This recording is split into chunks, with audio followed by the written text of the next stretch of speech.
Vicente Navarro de Luján fue miembro de la UCD, el partido que pilotó la transición a la democracia y ha ocupado diversos cargos de representación en la Comunidad Valenciana. Su actividad profesional se despliega entre el derecho, la docencia y la comunicación. Es abogado, director de proyección cultural y social en la Universidad CEU Cardenal Herrera de Valencia y comentarista habitual sobre temas de actualidad en los medios de comunicación. Ha publicado recientemente el libro Entre la Reforma y la Revolución, la labor del Gobierno provisional de la Segunda República Española entre abril y octubre de 1931. Sea el momento de la Segunda República. Si se me pregunta que por qué me he metido a estudiar este momento histórico, estos 6 meses del Gobierno provisional, las razones son varias. En primer lugar, yo tenía acopiado un gran material sobre la República. Creo que no es vanagloria decir que en la ciudad en la que vivo, en Valencia, personas privadas, no digo bibliotecas públicas, pero personas privadas que tengan una bibliografía como la que yo tengo en casa sobre la República, habrá pocas, ¿no? Y además porque la gente de mi generación, que no vivimos la República ni la Guerra Civil directamente, lo que sí que tuvimos fue una vivencia de ese periodo a través de nuestros mayores, ¿no? El tema de la República, el tema de la Guerra Civil, en mi casa fue objeto de muchas conversaciones de sobremesa, en la comida, en la cena, en las largas charlas nocturnas, porque mi familia fue una familia muy comprometida en la vida política, curiosamente tanto en un sector como en otro. Es decir, yo tengo antecedentes familiares muy implicados, por ejemplo, con la izquierda republicana de Azaña, y también tengo familiares, ya desaparecidos lógicamente, que estaban en la línea de la CEDA o de la derecha regional valenciana, no así de Falange, por ejemplo. Por tanto, para mi construcción como sujeto, el dar una explicación a aquel momento histórico tan importante y tan dramático suponía un reto personal. Y por otra parte, si hemos dicho que hay muchísima bibliografía sobre la República y la Guerra Civil, también es cierto que no había encontrado, no creo que exista publicada, ninguna monografía sobre la tarea del Gobierno provisional de la República. Ese periodo de 6 meses, desde el momento en que la monarquía cae, el rey se va y el Consejo de Ministros desaparece además, ¿no? Sí. De pronto el Estado se queda, bueno, sin nadie que pilote el gobierno, y en ese momento se constituye un gobierno de una manera muy rápida y se pone a trabajar y se pone a articular esa república que ha surgido inopinadamente, porque yo creo que tampoco se esperaban que viniese de una forma tan súbita, ¿no? Efectivamente, lo que tenemos es una convocatoria de elecciones locales, municipales, el domingo 12 de abril de 1931, y yo creo que ni los propios republicanos pensaban que de esas elecciones locales iba a salir otra cosa que no fueran los ayuntamientos nuevos, ¿no? Cuando se comienza el recuento, la noche del día 12, el día 13, se dan cuenta los dirigentes políticos de que aunque el número de concejales en toda España han ganado los monárquicos, hay bastante más concejales monárquicos electos que republicanos, lo cierto es que los concejales republicanos han ganado en todas las grandes ciudades, incluso en un feudo tan suyo como era Guadalajara, el feudo del conde Romanones. Hasta ahí Romanones pierde, ¿no? Entonces se dan cuenta de que las grandes ciudades están en manos de los republicanos. Hay una anécdota curiosa y de alguna manera dramática en el colegio electoral del distrito de Palacio, es decir, me estoy refiriendo a Plaza Oriente y aledaños, habitado en gran medida por personas que trabajaban en el Palacio Real, trabajaban en torno a la corona, gana la candidatura republicana, lo cual a Alfonso XIII le provoca una gran amargura, ¿no? Los acontecimientos se precipitan. El día 14 hay algunas ciudades que proclaman la República. El gobierno, con alguna excepción, aconseja al rey Alfonso XIII que abandone el país. Ni siquiera se plantea una abdicación, porque en aquellos momentos los hijos de Alfonso XIII tenían graves problemas de salud. El único que estaba sano era el infante don Juan, el padre de Juan Carlos I, pero era muy joven y no podía abdicarse en él.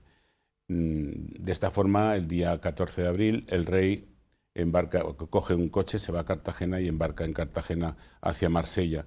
Al día siguiente, la reina y los hijos se van en tren hacia Francia.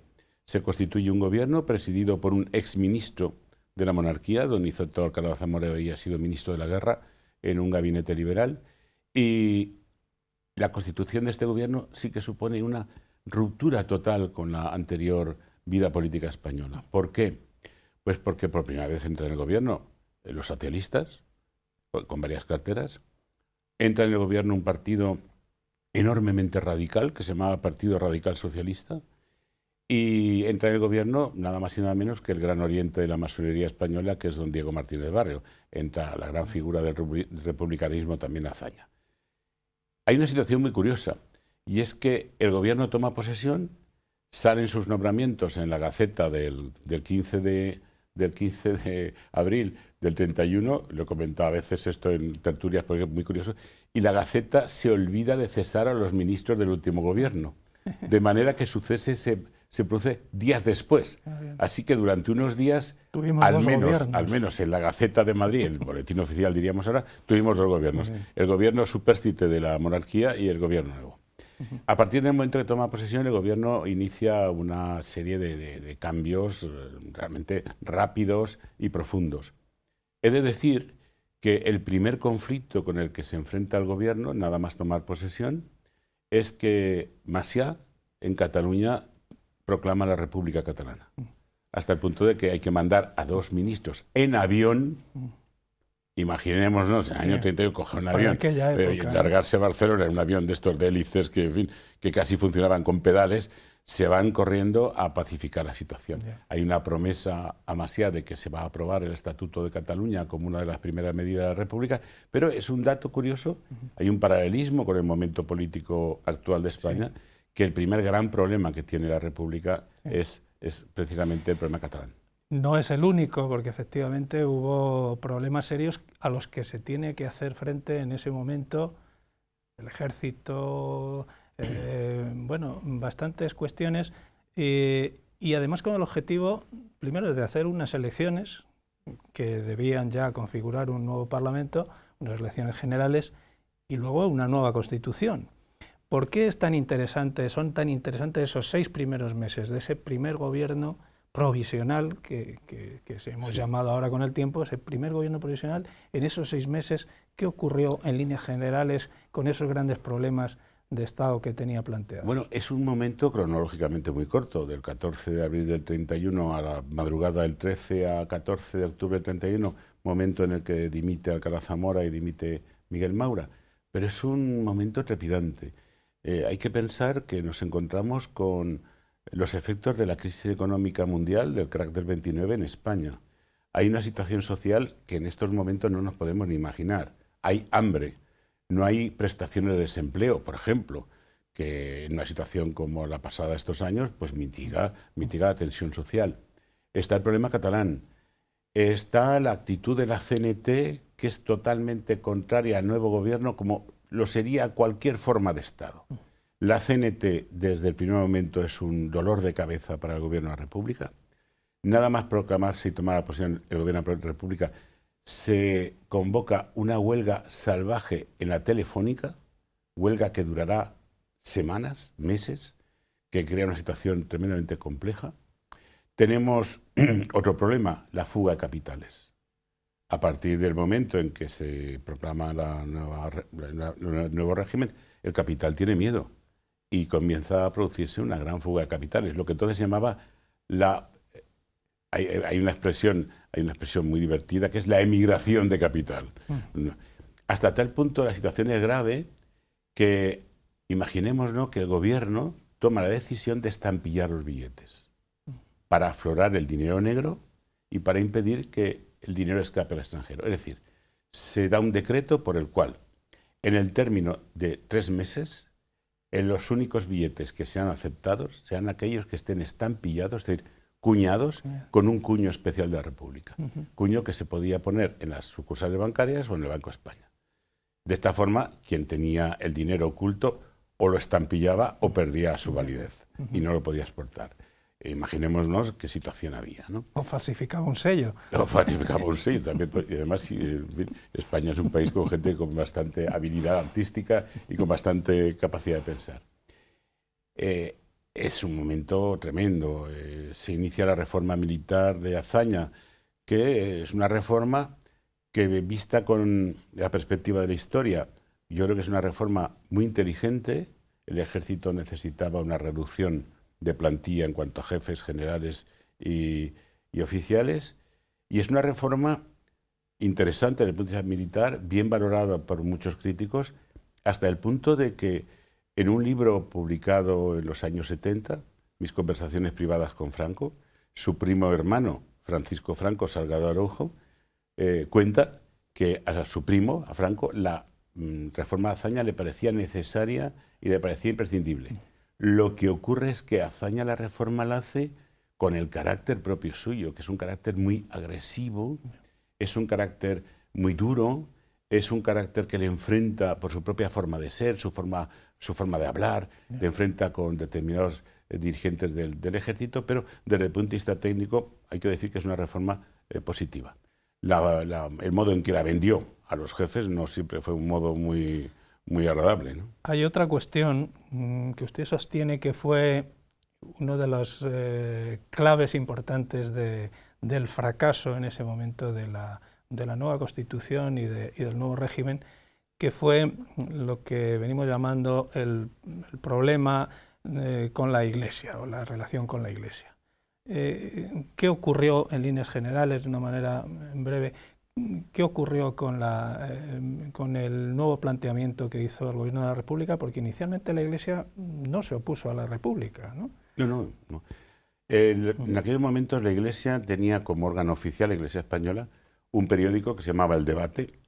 Era un periódico que habían puesto en circulación personas de una asociación importantísima en el catolicismo español, que era la Asociación Católica de Propagandistas. Herrera Oria compró esa cabecera y la convirtió en el órgano oficial del catolicismo español. Pues bien, el día 15 de abril, un día después de que se hubiera constituido el nuevo gobierno, El Debate publica un artículo editorial, que seguramente era de la propia mano de Ángel Herrera Oria, donde pide a los católicos acatamiento del nuevo régimen político, acatamiento de la nueva situación política y seguir trabajando por el bien de España.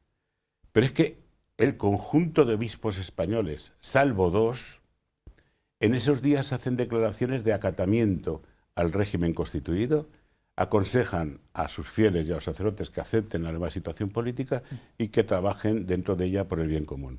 Solamente hay dos obispos que se apartan de este posicionamiento general de la Conferencia de Metropolitanos, lo que hoy sería la Conferencia Episcopal, y de la postura de la mayor parte de los obispos, que son el obispo de Toledo, precisamente, el cardenal Segura, y el obispo de Vitoria, don Mateo Mújica.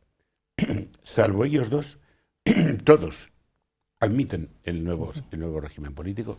El nuncio Tedeschini anima a admitir la nueva situación política porque dice, para la Iglesia los sistemas políticos son accesorios. Lo importante es qué se haga dentro del sistema político. Pero el hecho... Sin embargo, sí, frente a eso se produce una radicalización de ciertos elementos políticos, fundamentalmente el Partido Radical Socialista, un partido enormemente anticlerical, un partido muy duro en su posicionamiento contra la Iglesia, que va a tener un efecto pernicioso que es el de arrastrar al Partido Socialista, por temor a quedar detrás en cuanto a izquierdismo, lo va a arrastrar a posturas respecto al tema religioso que nunca habían sido patrimonio histórico del Partido Socialista. El Partido Socialista Obrero Español, desde que lo funda Pablo Iglesias, en relación con la cuestión religiosa es indiferente. No vamos a encontrar textos de socialistas de finales del siglo XIX o principios del XX que se caractericen por su anticlericalismo. En el periodo republicano es la capacidad de arrastre que tiene el Partido Radical, el socialista respecto a los socialistas, que en el debate sobre la cuestión religiosa en la Constitución no quieren quedarse atrás y asumen posturas maximalistas que no eran propias de ellos. Hay un paralelismo en estos momentos con el peligro que puede correr el Partido Socialista Obrero Español actual, del momento en que estamos hablando, por miedo a que el izquierdismo se lo lleve Podemos. Y yo estoy viendo ese paralelismo en que el Partido Socialista actualmente está manteniendo en algunos temas, incluso el religioso, petición de la revisión de la libertad religiosa, de los acuerdos, está manteniendo posturas que no son suyas, que son unas posturas miméticas respecto del grupo de Podemos, y eso me preocupa. Ahí tendemos ese puente del pasado al presente. Por eso hay que conocer la historia, ¿verdad? Sí, sí. Por eso hay que conocer la historia, porque muchas veces decimos que hay que conocer la historia o no repetir errores pasados, y a veces esos errores pasados nos ponen el espejo delante de situaciones actuales. Por supuesto. Hoy que se está reivindicando por parte de algunos sectores de la izquierda bueno, ese régimen republicano que vivimos en España traumáticamente, por desgracia, ¿qué opinión tiene al respecto al que esa idea de la República esté hoy presente en el debate nacional, por lo menos en algunos sectores de la izquierda española? Creo que hay una clave. A mí me interesa mucho cuando se me invita a una conferencia para hablar sobre este tema, hacer un paralelismo entre dos momentos de transición que se llevan de forma radicalmente diferente. Me refiero a la transición del año 31 y a la transición de los años 70. En la transición de los años 31 hay una ruptura total, no solamente en la cuestión religiosa, sino en otros temas. Y eso lleva a una crisis que acabará como acabará. La transición de los años 70, por el contrario, es una transición que está protagonizada por una clase política habituada al diálogo, dispuesta al consenso, a elaborar una constitución en la que quepamos todos. Imaginémonos que cuando se estaba debatiendo el artículo 16 de la Constitución vigente en España ahora sobre la cuestión religiosa, nada más y nada menos que don Santiago Carrillo tomó la palabra y mantuvo la tesis de que la mención de la Iglesia Católica la apoyaba y votaría a favor porque no quería caer en errores anteriores. Secretario General del Partido Comunista. Efectivamente. Yo creo que en la crisis inicial de la República el tema religioso es un tema clave. Le dedico muchas páginas en el libro que acabo de publicar, porque me parece que si uno repasa los debates de las Cortes Constituyentes, hay temas que podrían haber sido polémicos, la posibilidad de expropiación de la propiedad privada por causa social, la propia definición del Estado como España es una república de trabajadores de todas clases, que podía haber sorprendido a la derecha. Si seguimos la evolución del debate constituyente, la tensión radical en la Cámara se produce cuando se va a debatir el artículo 24, luego acabaría siendo 26, donde se habla del Estatuto de la Iglesia Católica y de las órdenes religiosas en la República. Eso es lo que rompe el Parlamento y lo que va a romper el Gobierno. A pesar de que un debate que dura toda la noche. Bueno, la noche es cuando ya acaba el debate lleva semanas calentando la Cámara. Sí, sí. Y lleva semanas impidiendo que actividades que intentaban un consenso en ese tema, capitaneada esta actitud por el cardenal Vidal y Barraquer, por el propio Nuncio, por algunos políticos catalanes que querían llegar a un acuerdo, un consenso, por Osorio, el gran abogado que intenta hacer un proyecto de constitución parecido al de Bélgica de aquellos momentos, donde el tema religioso estaba bien tratado. Teniendo en cuenta que además que la actitud de Santa Sede y de la mayor parte de obispos había sido la aceptación del nuevo régimen, que el catolicismo español, una vez más encabezado por gente de la Asociación Católica de Propagandistas, no solamente acepta el régimen, sino que va a constituir un partido republicano, que es Acción Nacional, que luego acabará llamándose Acción Popular, y luego la CEDA, que está dispuesto a colaborar con el régimen, que está dispuesto a integrarse en las instituciones de la República. Desde su catolicismo, ¿no? Desde el catolicismo de la CDP.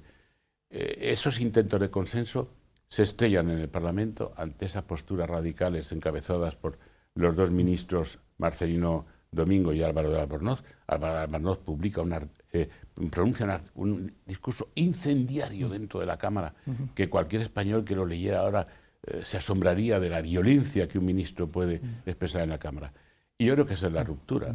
De hecho, hasta ese momento no hay una división de la Cámara por temas sensibles como los que he comentado, sino que la noche del 13 al 14 de octubre, después del discurso famoso de Azaña, donde dice aquello de que España ha dejado de ser católica, se produce la crisis de gobierno, dimite el católico presidente del gobierno, Alcalá Zamora, y dimite el otro católico que había en el gobierno, que era Miguel Maura.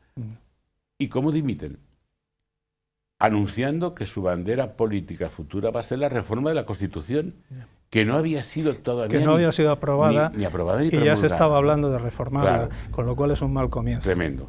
Y además que ese tratamiento del tema religioso, tan equivocado, pues dejaba fuera de la República a la mitad de la población. Es decir, la República creaba un sistema en torno a la enseñanza religiosa, etcétera, donde los católicos no se podían sentir a gusto. No hubo un esfuerzo ni mínimo por intentar acercar a esa aproximadamente mitad de la población española, que entonces podríamos calificar de católicos practicantes, y solo se enajena.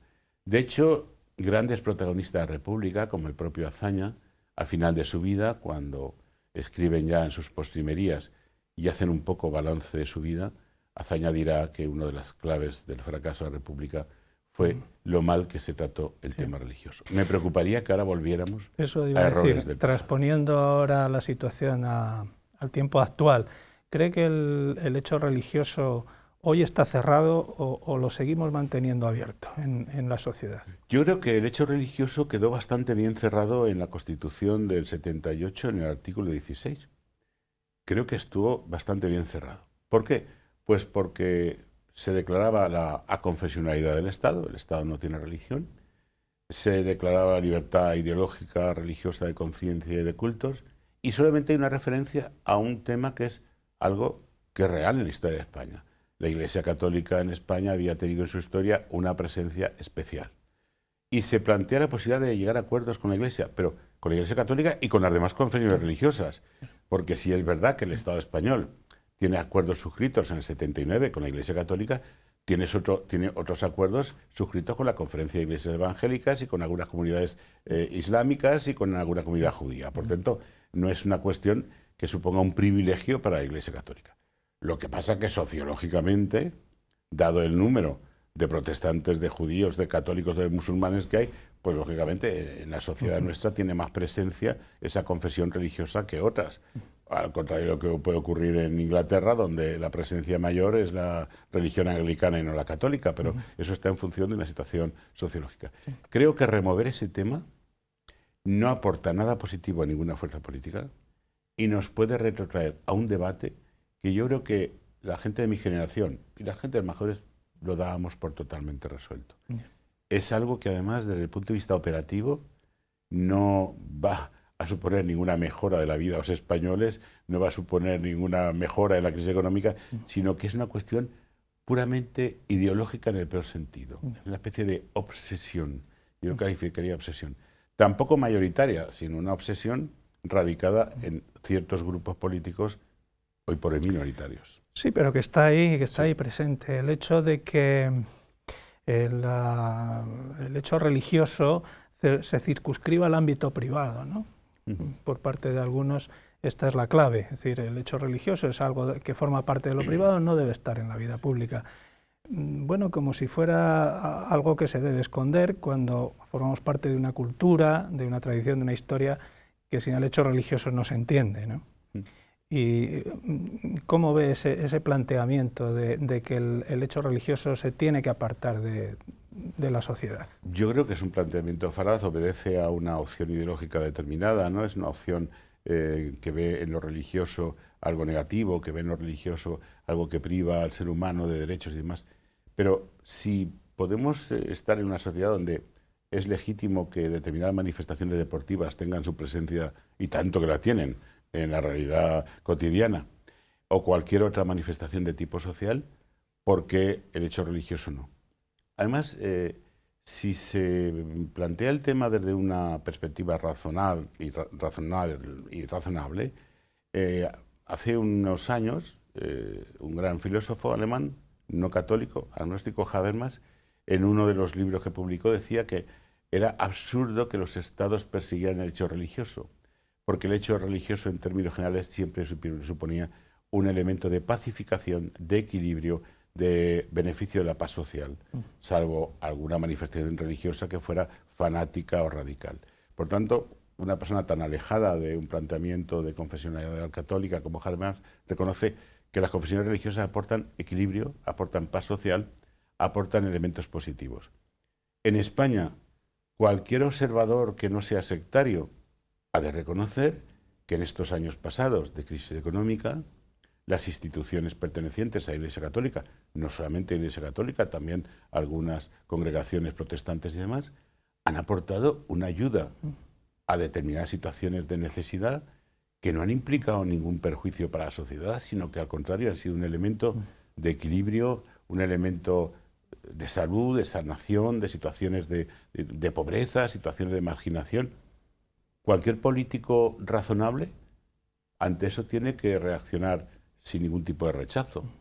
Otra cosa es que defendamos un sistema de libertad de conciencia, de libertad de cultos, de libertad de religión, pero desde luego no me parece que las confesiones religiosas supongan ninguna desestabilización de la vida política de una sociedad madura como es la española, la francesa, la italiana o la alemana, ¿no? Quizá lo que pasa es que esas circunstancias no se venden convenientemente, por así decir, de cara a la galería, de cara a la opinión pública, ¿no? Claro, es muy curioso. De hecho, este regurgitamiento del anticlericalismo, a veces decimonónico, es un fenómeno curiosamente propio de España en el contexto de Europa. Sí. Ni lo puede encontrar nadie en la prensa o en los medios de comunicación franceses, ni alemanes, ni británicos, ni italianos, ni suizos, ni belgas, ni holandeses. Es decir, es un fenómeno promovido por un sector muy radical de la izquierda que promueve un anticlericalismo que creíamos que ya estaba pasado. Y además promueve una actitud antirreligiosa selectiva. Es decir, no se trata tanto de un movimiento de esas minorías contra la religión, sino fundamental o exclusivamente contra el cristianismo. Es decir, si asistimos a una incidencia en el carnaval de Canarias, el objeto de la mofa, el objeto de la incidencia no es otra religión que no sea la religión cristiana, es un símbolo de la religión cristiana. Si resulta que se asalta a un lugar de culto en la Universidad Autónoma de Madrid, no se asalta a un lugar de culto que no sea cristiano o católico.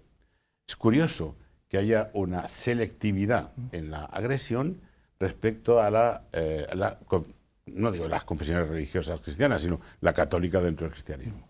Mientras que realmente, si uno repasa la historia y repasa los últimos 40 años de la vida política y social de España, la verdad es que por poco equilibrado que sea, se valorará lo que la Iglesia supuso en la transición, el elemento de paz y de concordia que la Iglesia supuso en los años 70, y además, otra cosa, valorará que las concepciones antropológicas, sociológicas del cristianismo, por ejemplo, en relación con nuestra idea de la igualdad sustancial entre hombre y mujer, los derechos fundamentales, pues son concepciones bastante más humanizantes que las de otras confesiones religiosas que respeto, pero que mantienen unas visiones antropológicas totalmente distintas a las nuestras. Y sin embargo, a esas confesiones no se les ataca. No es que yo quiera que se les ataque, digo, lo que me parece absurdo es que se ataque a unas y con esa selectividad tan sumamente retrógrada. Sí, sí, hay una selectividad evidente que no lo sé. Esto me llama la atención.